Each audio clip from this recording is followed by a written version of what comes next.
Shalom to the elect of Israel, to you so-called Negroes, Latinos, Native Americans, West Indian, and Haitians. Gotta give our praise to Yahweh, Bahashim, Yahweh Shah, Bahashim, Rakah, Kodash.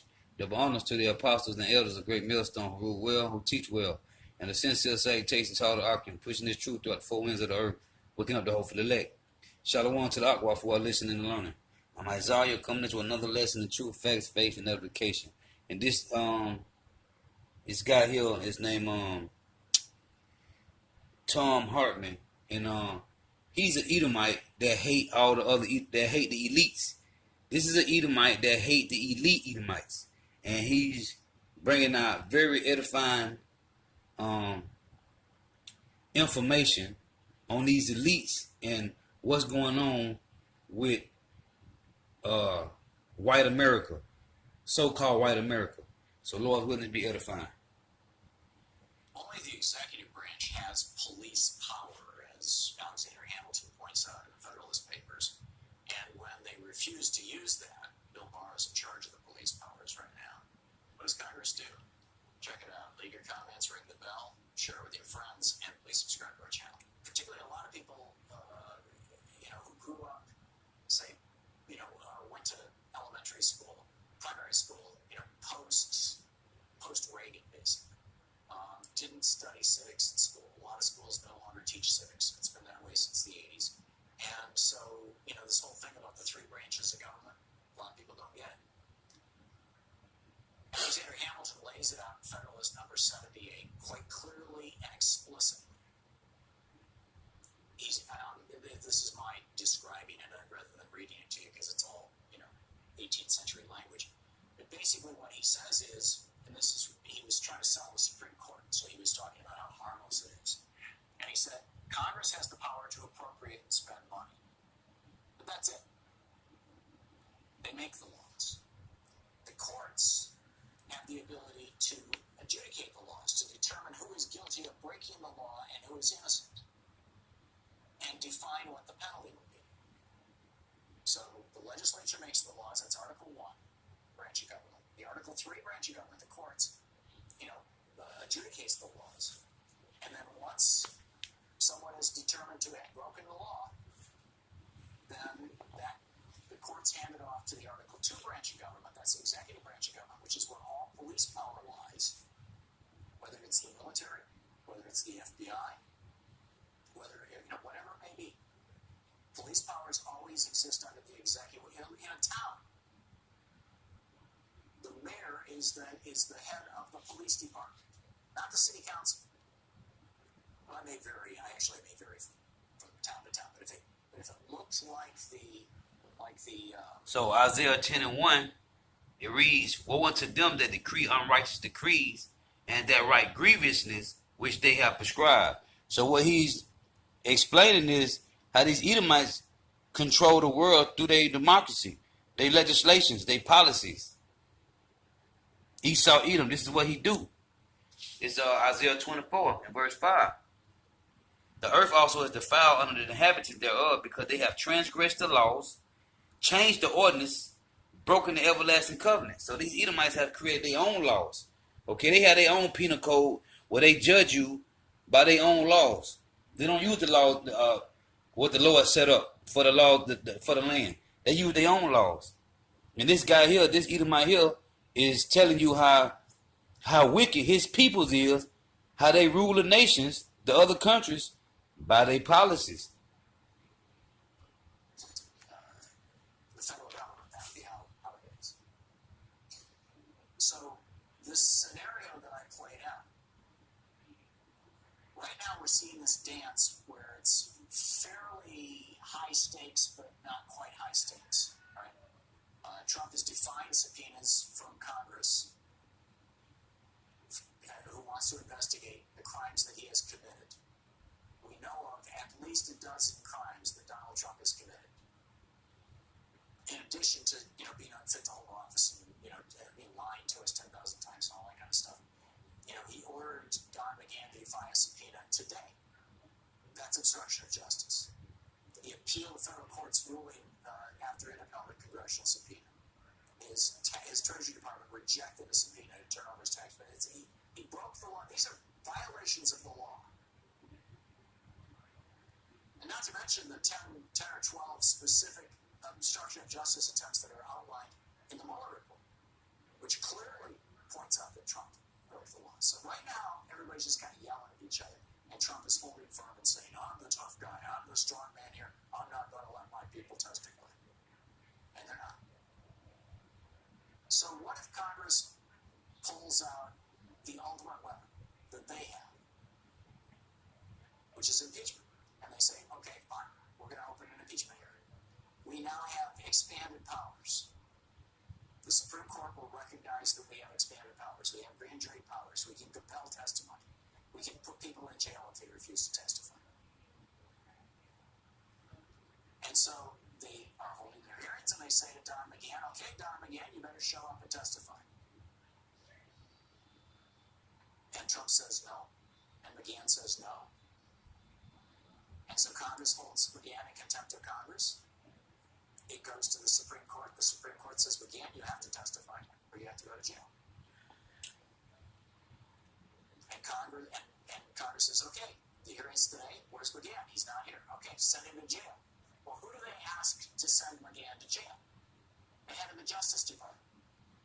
They send that request to Donald Trump and Bill Barr. You think Bill Barr is going to put Don McGahn in jail? The limit of Congress's police power is basically the building. They have a sergeant at arms. They have their own police department that basically is there to protect them. And in some cases, to protect them from each other. That Proverbs, that Psalm 64 and 8, they shall make their own tongue to fall upon themselves. His last name. Matthew Lyon was the state representative from Vermont, and Griswold was the state representative from Connecticut. And Lyon on the floor of the House of Representatives in 1790, I forget the year, anyhow, in the 1790s, Matthew Lyon stood up and said to Griswold, this was 1799 actually, because this was, or 1798, this was right after the Alien Sedition Act was passed. Lyon says to Griswold, you, sir, are only defending the interests of the rich. Griswold grabs a poker out of the fireplace on the floor of Congress and runs over and hits Matthew Lyon with it. They get in a fist fight on the floor of the House. Who breaks it up? The sergeant at arms, the Capitol Police.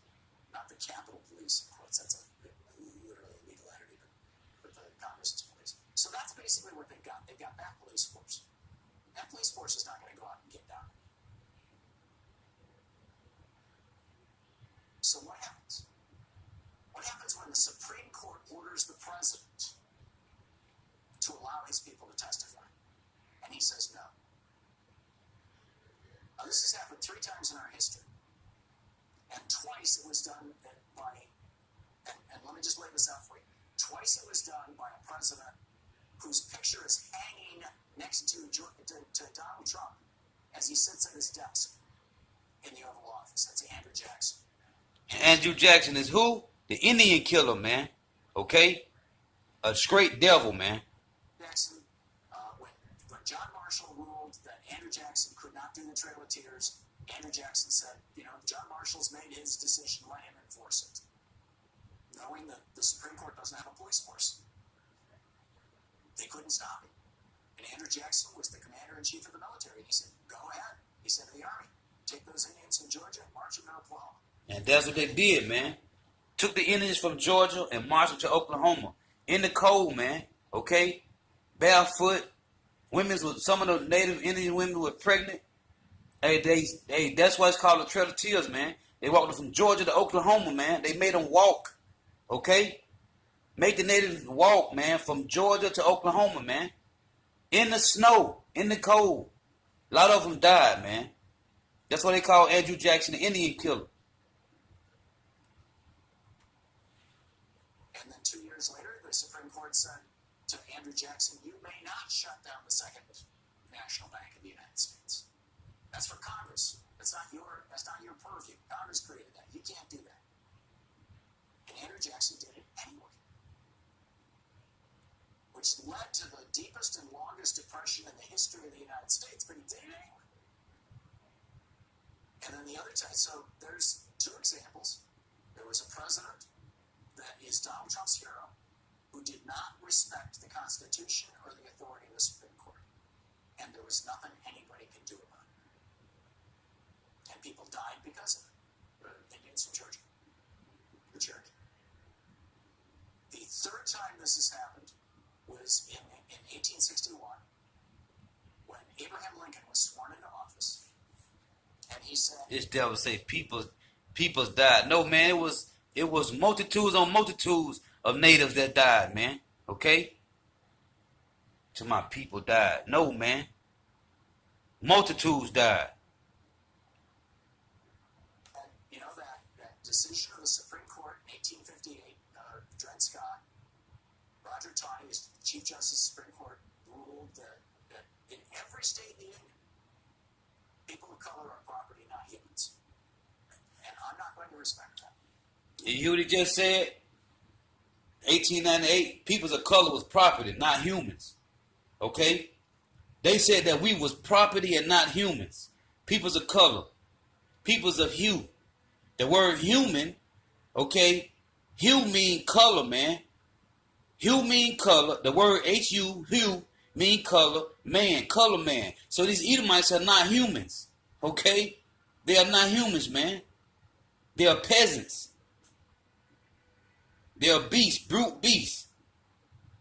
The colored people are property and not human. And they said that we are 3/5 of a man. Okay? They said that Negroes, Latinos, and Native Americans are 3/5 of a man. That's what the Edomites said, man. Still to this day. We're not going to respect that. And the President of the United States defied the Supreme Court. And what happened? A half a dozen states in the South said, the President is out of control. The President is lawless. Our country is falling apart. This is a crisis. We are withdrawing from the Union. And we fought a civil war and 600,000 Americans died. Now, you know, maybe there are other examples that I don't know, but those are the only two that come to mind. So what happens if Congress starts an impeachment hearing and says, okay, McGahn, and it could be anybody, you know, it could be tax returns, it could be whatever. I'm just using Don McGahn as a for example. They start an impeachment hearing. They said, Don McGahn, you have to testify now. This is an official impeachment hearing. The Constitution provides for this. We now have judicial power. Stand before us and speak. And McGahn says, no. The President told me not to. And Congress goes to the Supreme Court and says, hold him in contempt of Congress. The Supreme Court says, okay, Don McGahn, you're in contempt of Congress. Now, what's the penalty for contempt of Congress? You get thrown in jail. Until you're not in contempt, until you comply. And so the Supreme Court says to Donald Trump, the guy who controls the police power of the United States, please have Don McGahn arrested and thrown in jail. And Donald Trump says to the Supreme Court the same thing Andrew Jackson and Abraham Lincoln said to the Supreme Court. Stuff him. Ain't gonna do it. At that point, have we ceased to be a functioning republic? I have an article that raises these questions. It's all over the internet. You can find it on Alternate or Raw Story or Truth Dig or Common Dreams. You know, about the parallels between what we're going through right now and what Rome went through at the end of their republic. I mean, this is literally how the Roman Republic died. The country of Rome continued. The empire. You hear the Edomite? He's telling you North America is the Roman Empire, man. Okay? It tell you in Revelation that the fatal wound of the beast was healed, man. North America is the Roman Empire coming back into power. That's why it's in Revelation that the wound of that beast was healed, man. Rome continued for another 1,400 years. Rome didn't fall until 1453 when Constantinople was sacked. But it ceased to be a republic around 30 or 40 BC with the assassination of Caesar and the starting of the triumvirate and all that kind of stuff. Because basically the rule of law no longer stood. People didn't respect the institutions of the republic. They respected who had the strongest army. It became a nation of warlords.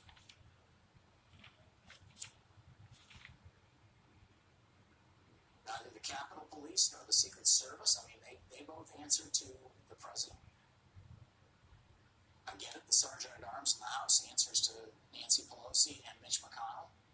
And that's why he mentioned that the they didn't fall to the 1400s, and that it continued through their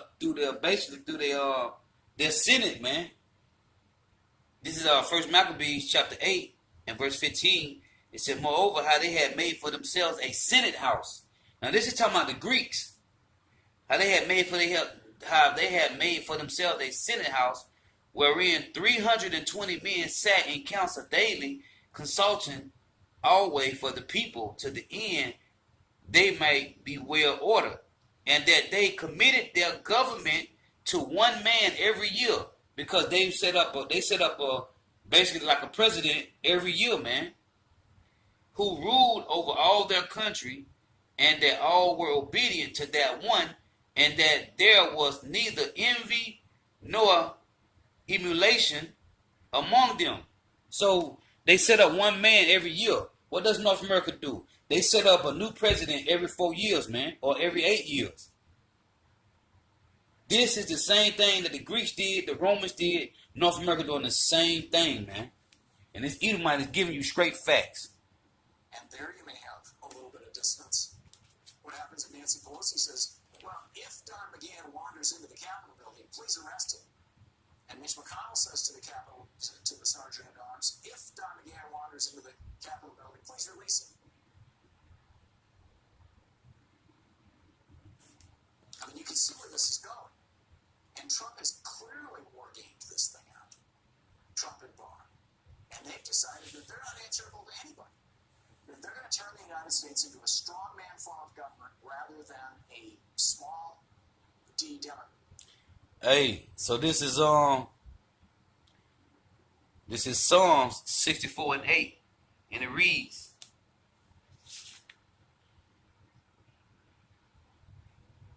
so they shall make their own tongue to fall upon themselves, all that see them shall flee away. So the Lord said these Edomites was going to start telling on themselves, man. So that's what you see right now.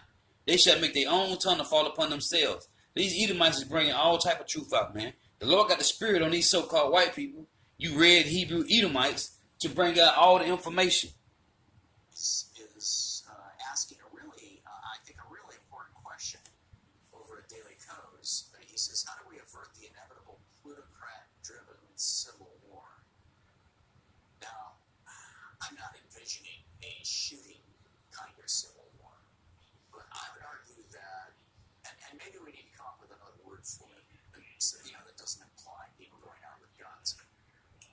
But there is a walling off of different parts of America based largely on race, on lifestyle, and by lifestyle, I'm not talking about gender identity or anything like that. I'm talking about living rural versus living urban, working in tech versus, being a farmer, those kinds of things.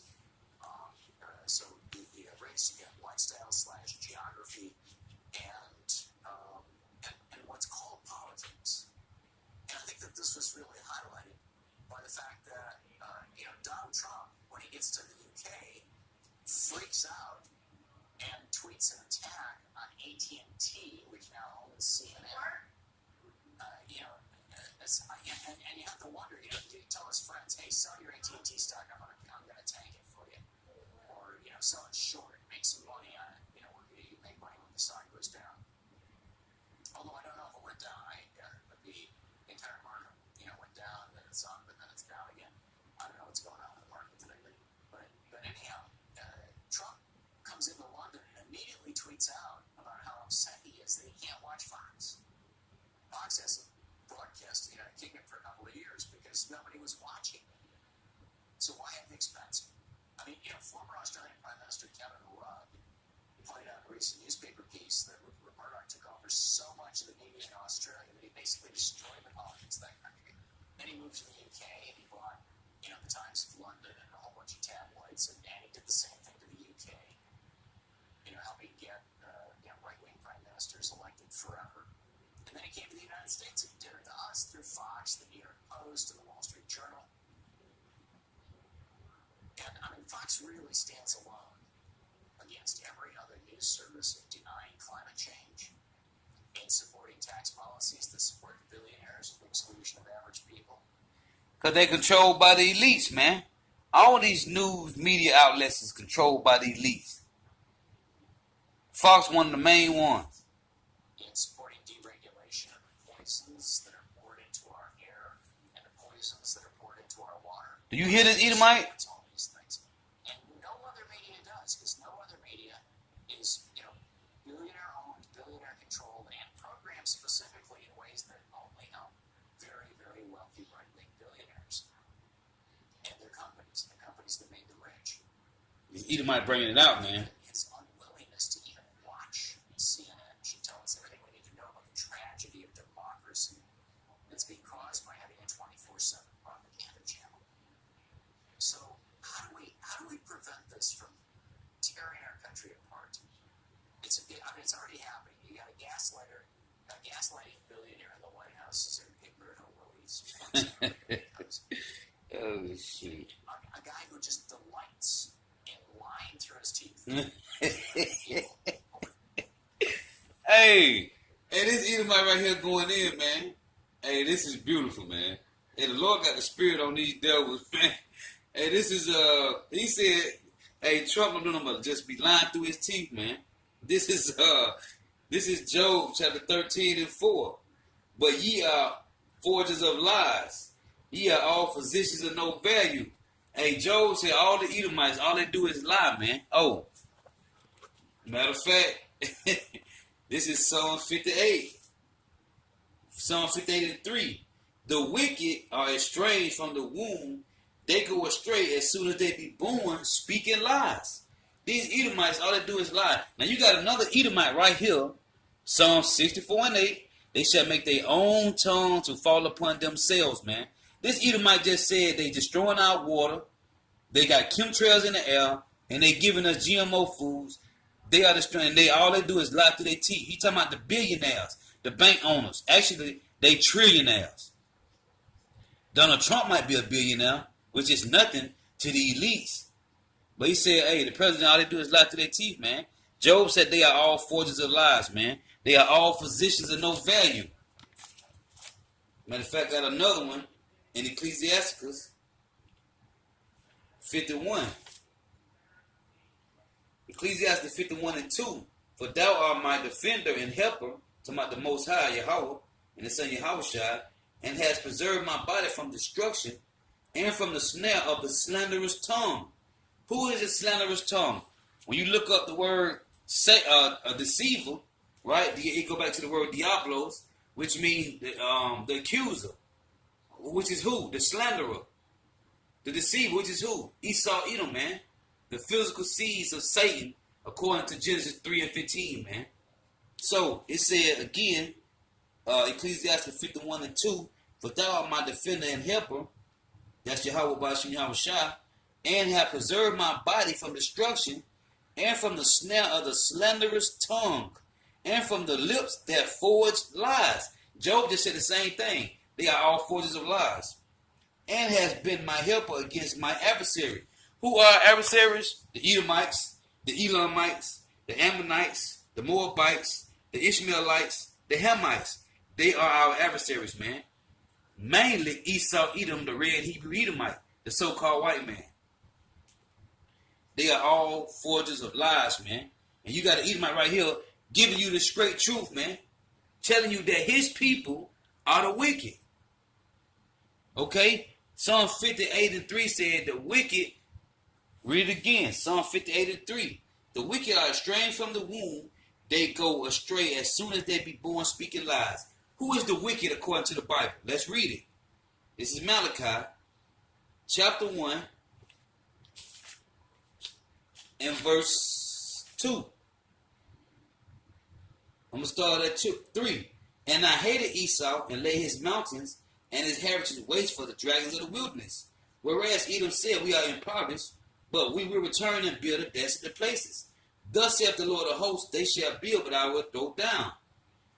And they shall call them, it said Edom, the border of wickedness. The people against whom the Lord have indignation forever. Okay? So Edom is the wicked. That's what they're telling you.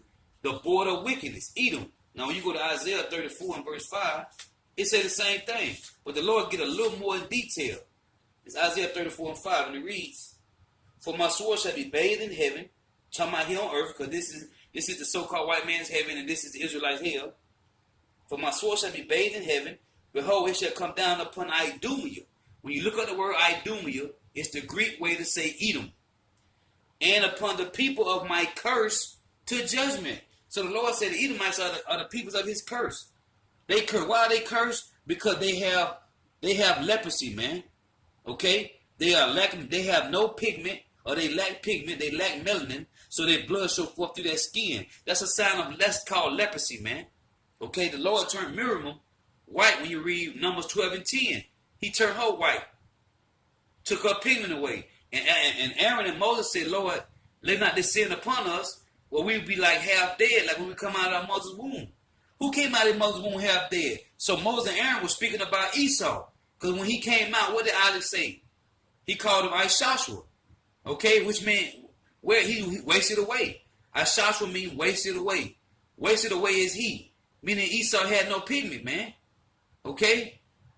So you got this Edomite right here giving you the truth that these Edomites, his people, which is the Roman Empire, is destroying the earth. What did Revelation 11:18 say? The Lord said he would destroy them who's destroying the earth.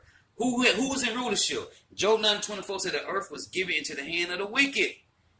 According to the Bible, the wicked is the Edomites. Who's destroying the earth? Turning the earth to a wilderness.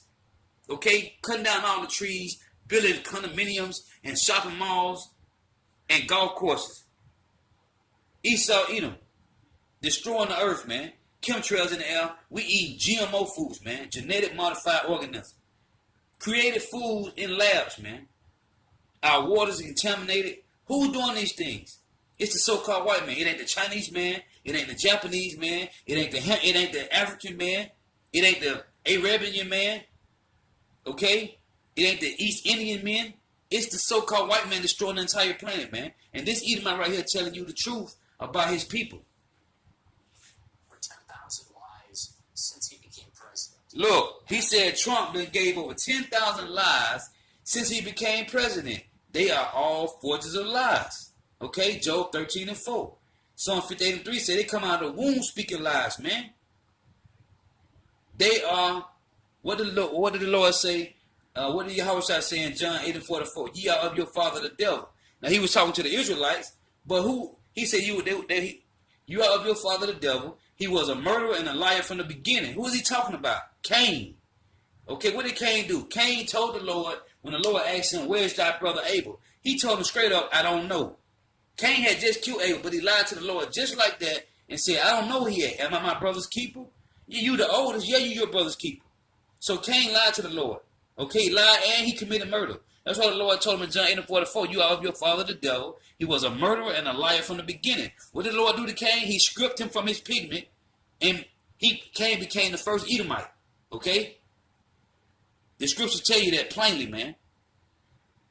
He set a mark on Cain. What did Cain say? The mark that you set upon me, if any man see me, they're going to kill me. Why? Because Cain looked different from everybody else that was on the earth back then, man. The Lord took his melanin away from him. He became leprous. He had thousands of lies, obviously, before that. Thousands of lies going back to his claiming that. And Cain came back as who? Esau. And Abel came back as who? Jacob, man. In the reincarnation. Jacob and Esau is Cain and Abel, man. This is what the scripture tell you. Barack Obama, our nation's first black president, could be a legitimate American citizen. His calling in the 90s for the death penalty for the Central Park Five had nothing to do with the violent attack on that young woman in the park. It turns out it was a serial rapist slash killer who, as I recall, was even a white. I gotta read this again, going back into Ecclesiastes 51, and also known as Sirach 51 and 2. It reads, "For thou art my helper and thou art my defending helper, and hast preserved my body from the destruction and from the snare of the slanderous tongue." I want to go into the slanderous tongue. Now, when you go to Psalms chapter 50, it say the exact same thing, man. This is Psalm chapter 50 and verse 20. And it reads, Thou sittest and speakest against thy brother, thy slanderest thy own mother's son. This time about Esau, Edom, man. How he slandered Jacob and Jacob's seed. Okay? That's how you know, man. These devils, hey, when you look at the word devil, when you look at the word devil, you go back to the word diablos, it means slanderer, accuser. Okay? Accuser of his brethren, man, which is who? Esau accused Jacob, man. But Donald Trump, bought this ad in the New York Times saying, put him to death. Right. And he hasn't retracted. That's why they have a perpetual hatred with Israel, man. You Edomites hate Israelites. And our number is 202-808-9925. Do you think that we are heading towards something that resembles a civil war, tearing apart of families and tearing apart the fabric of our country? Yeah, there is. World War III coming. With or without guns, I think you might be able to argue that actually there's even a gun piece to this. Well, his blessing, you Edomites' blessing is the sword. For the better part of 2 decades, this is David Neward over at Daily Kos. For the better part of 2 decades, Americans have generally ignored their quietly mounting problem of homegrown domestic terrorism committed by far-right, white extremists. And he points out that both the numbers and the history demonstrate that officially and in the media, we have underinvested in monitoring and confronting this kind of terrorism. These are these so-called red pill young men. For example, out of Monroe, Washington, and the Snohomish County court system, 20-year-old Dakota Reed, he's a young man, was posting under the pseudonym Rudolph Haas, which is he was the commandant of Auschwitz. And he says, he posts on Facebook, I'm shooting for 30 Jews. No pun needed, long ways away anyways. See you boys. So they arrested him, freed him on $50,000 bond, and he goes back out and he says, y'all mind if I go into a random courthouse in the movie Narnia and take my M32 grenade launcher? Coming for my guns, the police sees booby-trapped and explosives. My front door has been. Got to talk with Yoda. This time the judge sent bail of $500,000. In Utah, 27-year-old Christopher Cleary says, basically, I'm still a virgin, and therefore I'm going to, quote, kill as many girls as I see. He worked on a plea bargain. He said he was, quote, involuntarily celibate. In other words, no woman would have sex with him. And so he's going to go out and kill him. I mean, this is insane. And it's growing on social media. And, I'm very concerned that this is literally tearing us apart. Heidi Beinrich, is the director of the Intelligence Project over at the Civil Poverty Law Center. And she says, quote, there's no way there's someone who's connected to Islamic extremism that would be handled this way. We have two totally separate terrorist, basically legal ways to deal with terrorism in the United States. If they are Muslim terrorists, all American, or if they're foreign terrorists, then we have really strong laws. And I would add to that. Hey, so according to the 501c3 charter, if you're speaking against the elites, if you're speaking against Christianity or any other religion, man-made religion, if you're speaking against any other elites, starting with the Rothschilds, the government, anything that has to do with this world, you are a terrorist, man. Okay? Hey, they look at you brothers out there pushing the truth as terrorists. Because they tell the churches, all the churches have a 501c3 charter, they can't teach against homosexuality, none of the LGBTQ movement. You can't speak against the elites. You can't talk about abortion. So if you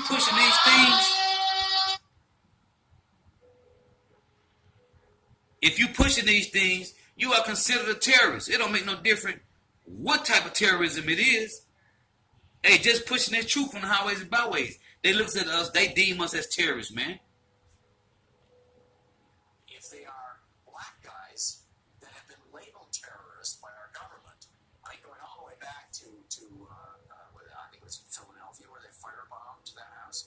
See? He said, he just said, if you black guys, okay, you labeled as terrorists. Why? Because who out here pushing the truth? You so-called Negro, Latino, Native American, West Indian, and Haitian. Hey, if you out here pushing the truth, speaking against the elites, speaking against the so-called Jews over there in Israel, the Israelis, okay? If you speaking about the Shemitic people, hey, you a terrorist, man. Ain't no Shemitic. Ain't no Semitic, I meant to say, Salakia. It's Shemitic. Ain't no Semitic. So if you speaking against the Semitic people, you're a terrorist. Ain't no Semitic, it's Shemitic, man. So they have deemed the brothers, the Akim, that's pushing this truth, terrorists, man. The Project Move, what was that? In any case, yeah, it's like this is nuts. And so we've got a way for dealing with white supremacist terrorists.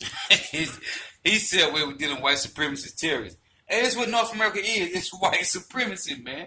What they teaching our kids in school? White supremacy. So all day, for 10, 12, however many hours the kids at school learning white supremacy, when they get home, you gotta debunk them from all that matter that they learn all year long, man. Because if not, your kids start to believe what they're learning at school, man. He just told you, North America is built on white supremacy, man. Yahushua white, Yahweh white, the angels white, Moses was white, King David was white, Solomon was white, the Hebrew Israelites white. When you watch that movie, The Ten Commandments, they had, the Egyptians was white. Everybody know that the Egyptians was down from Ham. They dark-skinned people. Okay, they had Moses white, the Israelites was white in the movie The Ten Commandments.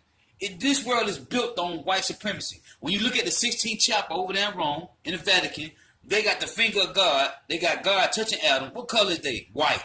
Okay, then they got little white angel babies with their rods. Everybody butt naked in the 16th chapel with the finger of God. Everybody white. Okay? They whitewashed everything, man. This is a white supremacy, man. This world was built on corruption, man. By who? Esau, Edom, the so-called white man, the red Hebrew Edomite. For the way that we deal with Muslim supremacists and terrorists. And, as Heidi Bayrak of the Southern Poverty Law Center points out, the latter is much more punishing. That is the anti-Muslim terrorists filled with legal tools that don't exist for domestic terrorism. And she says some of the sentences for domestic terrorists are ridiculously light in comparison to the others.